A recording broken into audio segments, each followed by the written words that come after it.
What is it that you should do when you get a refund request on a video call? Hi guys, my name's Deepak Shukla, founder at Pearl Lemon.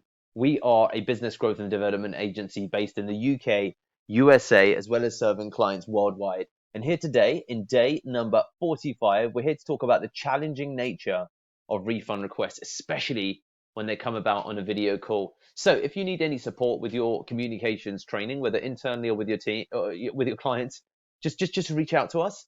And before we get into this, feel free to click the link in the description below to get access to 7 additional strategies that are not shared in this training.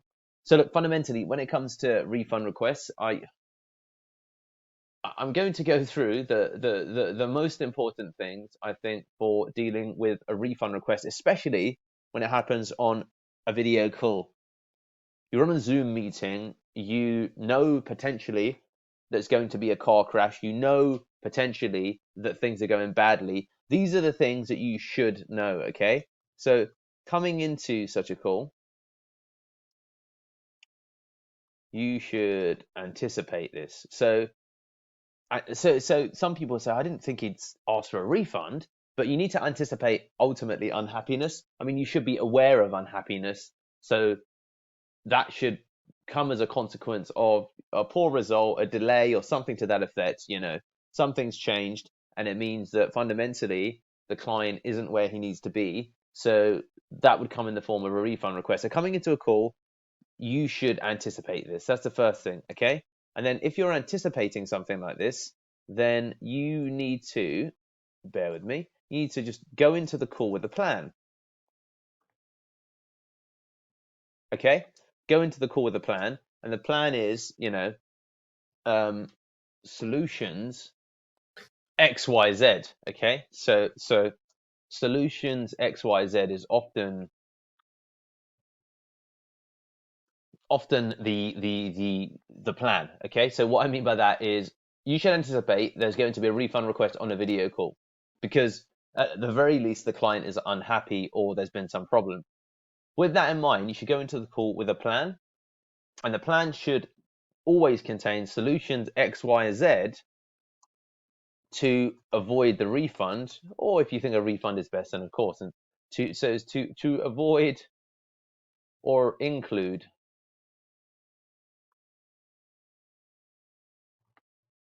the refund. Okay, solutions X, Y, Z to avoid or include the refund.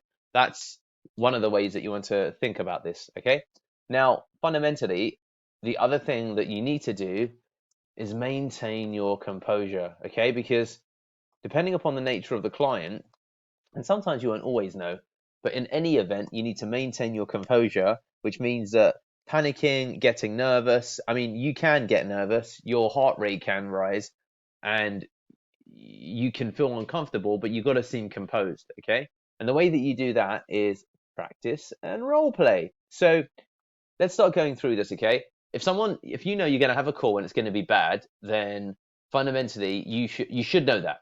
That's the first thing. As a consequence of knowing that, you need to go into that call with a plan of attack. The plan of attack should be solutions. Look, I think we could do this, we could do that, we could do this. And ultimately, if that doesn't work, then we could, of course, look at this. How does that sound? Okay. That's what you need to really be mindful of. Now, when you are in that call, you need to be composed, maintain your composure, and ultimately look like you're in control. You don't want to panic fundamentally. As soon as you start panicking, then it's really, guys. I sniggered slightly because my cat's in the corner and she's going crazy for a fish that wags its tail, battery powered tail wagging fish. She's getting nuts for it. There you go. So yeah, looking like you're in control is mission critical. That's definitely something that you need to do. And then with practice and role play, you need to practice handling specific responses. Okay, so the specific responses are, I don't care, I still want a refund. DPAT, that's not good enough. DPAT, that doesn't matter. DPAT, there's nowhere else to go other than a refund. Now, it'll be unusual to hear that on a call where, Deepak, I don't want anything else other than a refund. And in those instances, you need to prepare your line. So your line's gonna be, look, Tony, I get it. Tony, I get it. I get it. Let me have a look at everything and let me just come back to you on the refund within 24 hours. Is that okay? I just want to have a chance to review everything. So what you want to do, if you want to do it, is you can move the decision to email. Well, and that gives you the opportunity to look at things with a lot more composure. And that's the challenge of calls in general, that it's quite easy to lose your composure, or to be cornered, or to be, bullied or harangued, or to feel bad and say something that you shouldn't. And basically that's what ends up being a problem, that you're on a call, someone gets angry or gets pissed, and you don't see where something is coming from, because on these calls there's always going to be something that doesn't that not always, but often you need to expect the unexpected. Okay.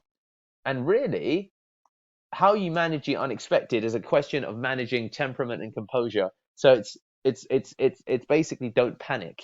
That's what I'm trying to communicate to you, that to deal with refund requests, or to deal with anyone where they're angry, upset, or otherwise, composure is the biggest thing. So even if someone says, Deepak, I'm really bloody unhappy, your team are incompetent, I think you're incompetent, and I'm just pretty pissed off. Wow, okay, well, first of all, Frank, I'm really sorry that we made you feel that way. Wasn't It's never our intention. Honestly, it's not our intention. We came into this relationship, and we both came into this relationship because we want to make things work. And I'm just really sorry that it's not working for you right now, and it's got you to a place where we're just clearly not delivering the goods. So, or I mean, and guys, I would caveat that depending upon what you want to be as an outcome. So this is the other thing. What is the ultimate outcome? And this should probably have been number number two, really. But what is the ultimate outcome you're looking for? Because you've got solutions X, Y, Z, but which is the preferred solution? Knowing that means you go into the call with a plan, and the plan should include, of course, the ultimate outcome you're looking for. So, guys, follow these 9 steps, and you'll do much, much better with refund requests on video call, or indeed voice call, and whenever they come in, if they come in at all. So there you have it, guys.